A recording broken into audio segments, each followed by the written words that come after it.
Assalamualaikum warahmatullahi wabarakatuh. Marilah kita panjatkan puji dan syukur kita kehadirat Allah Subhanahu wa Ta'ala, karena berkat rahmat dan hidayahnya lah sehingga saya dapat menyelesaikan tugas video presentasi saya kali ini. Tak lupa pula saya ucapkan terima kasih kepada dosen pengampu saya, Ibu Nur Syafitri Amin, yang telah memberikan tugas final saya berupa video. Nah, perkenalkan, nama saya Nur Arafah dengan NIM H0220306, Pendidikan Matematika 2020B, Universitas Sulawesi Barat. Nah, pada kesempatan kali ini saya akan menjelaskan atau membawakan sebuah materi di mana saya akan mengajar kepada siswa SD dengan materi mengenai bilangan prima dan faktorisasi prima. Sebelum saya masuk ke materi inti, di sini terlebih dahulu saya akan menjelaskan mengenai teori belajar yang saya gunakan. Adapun teori belajar yang saya gunakan yaitu teori belajar konstruktivisme, yang mana teori belajar konstruktivisme adalah suatu proses belajar mengajar di mana siswa sendiri aktif secara mental, membangun pengetahuannya yang dilandasi oleh struktur kognitif yang dimilikinya. Nah, di sini guru lebih berperan sebagai fasilitator dan media pembelajaran. Penekanan tentang belajar dan mengajar lebih berfokus terhadap suksesnya mengorganisasi pengalaman mereka. Nah, adapun ciri-ciri pembelajaran konstruktivisme adalah pertama itu menekankan pada proses belajar bukan proses mengajar. Kedua, mendorong terjadinya kemandirian dan inisiatif belajar pada siswa. Ketiga, memandang siswa sebagai pencipta kemauan dan tujuan yang ingin dicapai. Dan keempat, berpandangan bahwa belajar merupakan suatu proses bukan menekankan pada hasil. Kelima, mendorong siswa untuk melakukan penyelidikan. Dan yang terakhir, mendorong berkembangnya rasa ingin tahu secara alami pada siswa.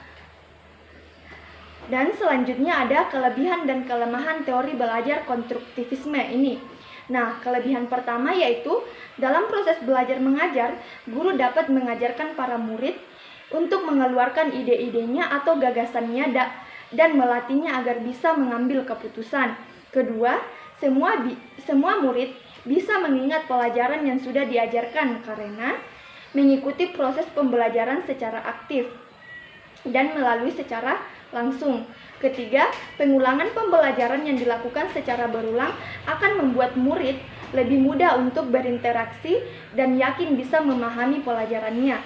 Keempat, ketika proses belajar mengajar, murid akan lebih mudah beradaptasi dengan lingkungannya dan mendapatkan pengetahuan baru. Misalnya, di sini dia akan berinteraksi dengan temannya bahkan dengan gurunya sendiri. Dan yang terakhir, pengetahuan yang diterima oleh murid akan mudah diterapkan dalam kehidupannya. Adapun kekurangan dari teori belajar konstruktivisme ini, pertama, teori belajar ini lebih susah untuk dimengerti karena ruang lingkupnya yang lebih luas. Dan yang terakhir, tugas guru di sini menjadi tidak maksimal karena murid diberi kebebasan lebih banyak.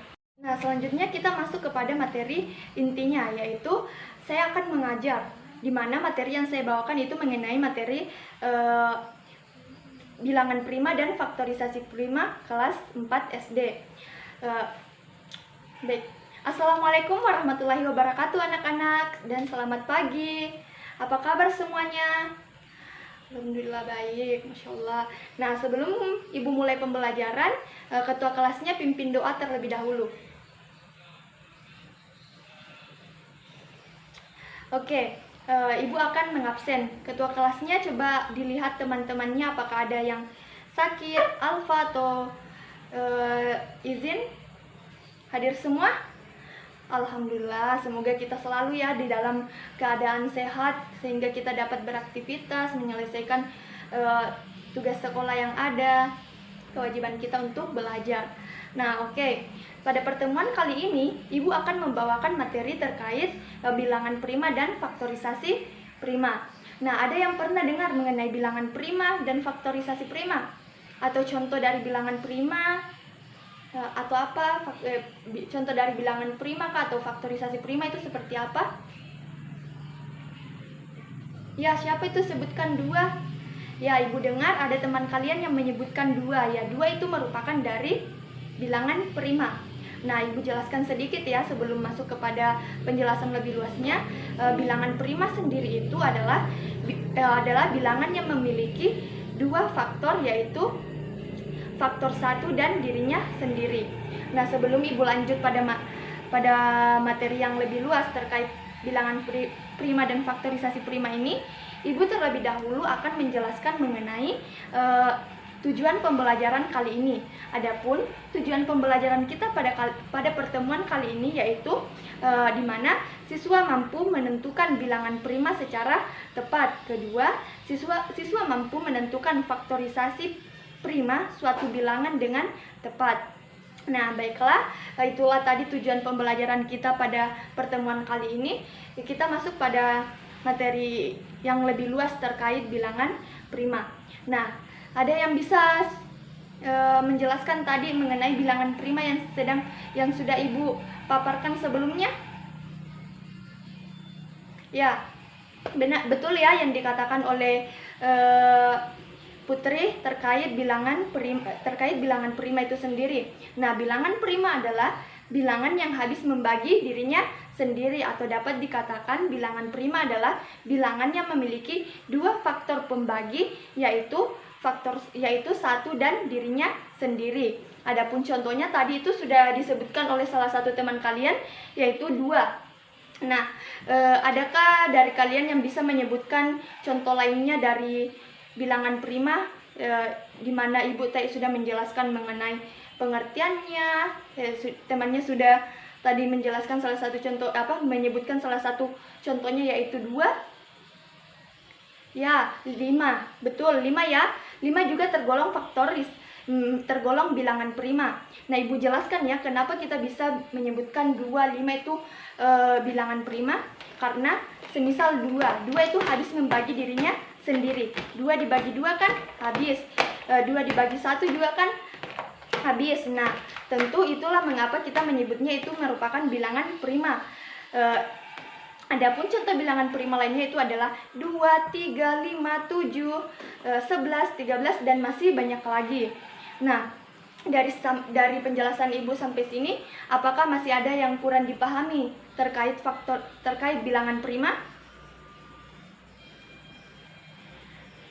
Ya, dengan tidak adanya jawaban dari kalian, ini menandakan bahwa kalian paham terkait apa yang sudah Ibu paparkan mengenai bilangan prima. Maka dari itu, Ibu akan memberikan tugas kepada kalian. Sebelum Ibu memberikan, ada baiknya kalian semua membentuk kelompok sesuai dengan kelompok yang sudah Ibu bagi pada pertemuan minggu lalu. Sudah? Sudah ya? Oke, soalnya yaitu tentukan faktorisasi prima tentukan bilangan prima dari 51 sampai 100. Ibu beri waktu selama 5 menit ya. Jika ada yang selesai, bisa dikumpulkan. Bisa mengangkat tangan, kemudian kita akan mengerjakannya secara bersama-sama. Ya, kepada kelompok 3 sudah ya? Oke, kita tunggu dulu temannya sampai selesai, karena Ibu akan memberikan satu kesempatan kepada setiap kelompok untuk menjawab ya. Ya, oke, selesai semua ya. Ya, kita mulai dari kelompok yang pertama ya, kelompok 3. Kelompok 3 yang selesai terlebih dahulu tadi. Kelompok 3 jawaban pertamanya apa? Yang merupakan faktorisasi yang merupakan bilangan prima dari 51 sampai 100. Pertama 50. Ya, 53, betul ya, 53. Oke, selanjutnya kelompok 1. 59. Betul ya, 59. Ya, selanjutnya kelompok 2. 61. 61 betul atau tidak? Betul ya? Oke, dan kelompok terakhir itu kelompok 4. 67 ya. Lagi? 71 ya. 73 juga betul ya. 79 betul atau tidak? Betul ya? Ya, oke. Selanjutnya kelompok 3 83 ya, mantap. Selanjutnya 69 ya, cocok. Terus dan yang terakhir ada 97 ya, betul. Ya, cocok ya. Jadi kalian semua sudah paham mengenai bilangan prima, apa-apa saja yang dibilang, yang mana saja itu bilangan prima ya. Sudah paham?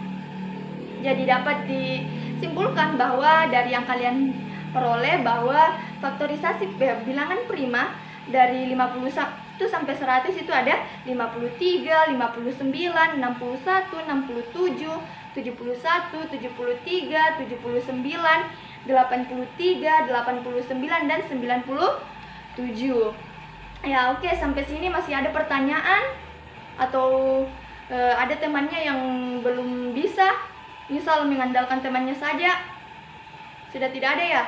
Ya, baik ya, Ibu rasa kalian sudah paham ya mengenai materi bilangan prima ini. Semoga kalian betul-betul paham. Ya, selanjutnya kita masuk kepada materi faktorisasi prima. Faktorisasi prima, ada yang pernah mendengar faktorisasi? Faktorisasi berarti di sini kita memfaktorkan suatu bilangan. Nah, Ibu jelaskan ya, faktorisasi prima adalah langkah-langkah yang digunakan dalam menentukan faktor perkalian bilangan prima dari suatu bilangan. Nah, di sini toh intinya di sini Ibu akan menjelaskannya. Kita akan memfaktorkan bilangan. Nah, untuk lebih jelasnya kita langsung masuk saja pada contoh ya. Oke. Kita mulai dari contohnya itu, misal tentukan faktorisasi prima dari 20. Nah, kita akan tuliskan 20. Kita gunakan di sini pohon faktor. Kita menggunakan pohon faktor. Sehingga kita mulai dari 20. Ya, diketahui 20 itu bisa dibagi berapa? Dibagi 2, dibagi 4, dibagi 5 ya. Tetapi di sini kita menggunakan nilai yang lebih kecil, maksudnya pembagi yang lebih kecil. Jadi 20 itu bisa dibagi 2, dibagi 4, dibagi 5. Nah, tentu kita gunakan pembagi 2 ya. Jadi 20 dibagi 2 itu hasilnya 10. Nah, selanjutnya itu 10 itu juga bisa dibagi 2, dibagi 5. Nah, tentu kita ambil yang lebih kecil ya pembaginya. Jadi kita gunakan 2. Jadi 10 dibagi 2 itu hasilnya 5. Nah, 5 apakah masih bisa dibagi atau tidak?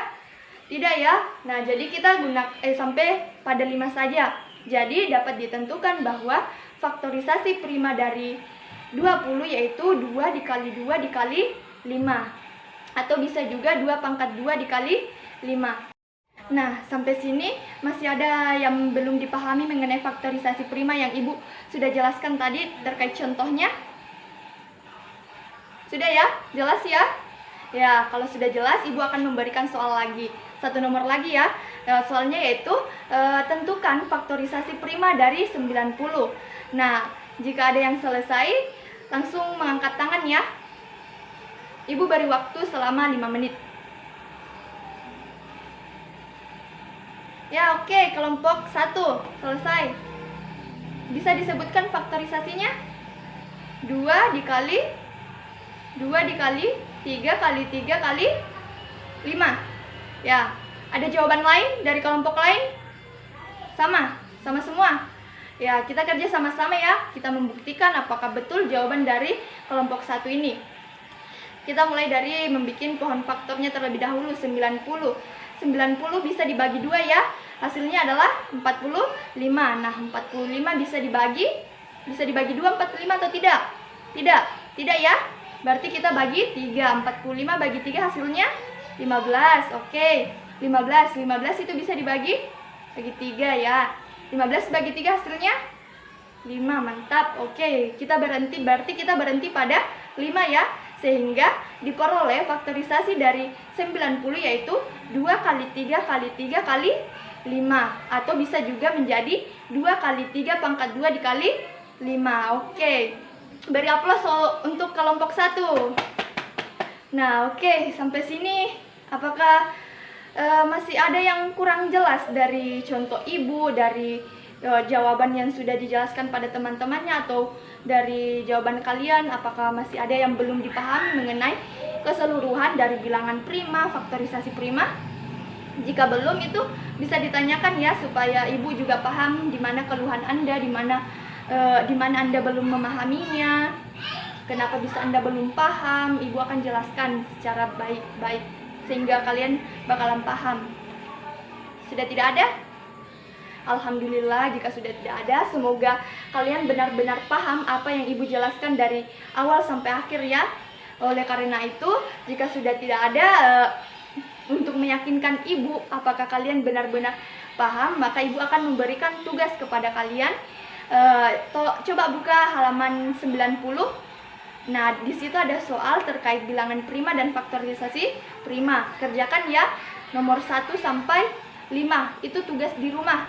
Nanti pertemuan selanjutnya kita akan mengerjakannya, di mana ibu akan menunjuk di antara kalian untuk mengerjakannya. Oke, paham? Oke, paham. Masya Allah.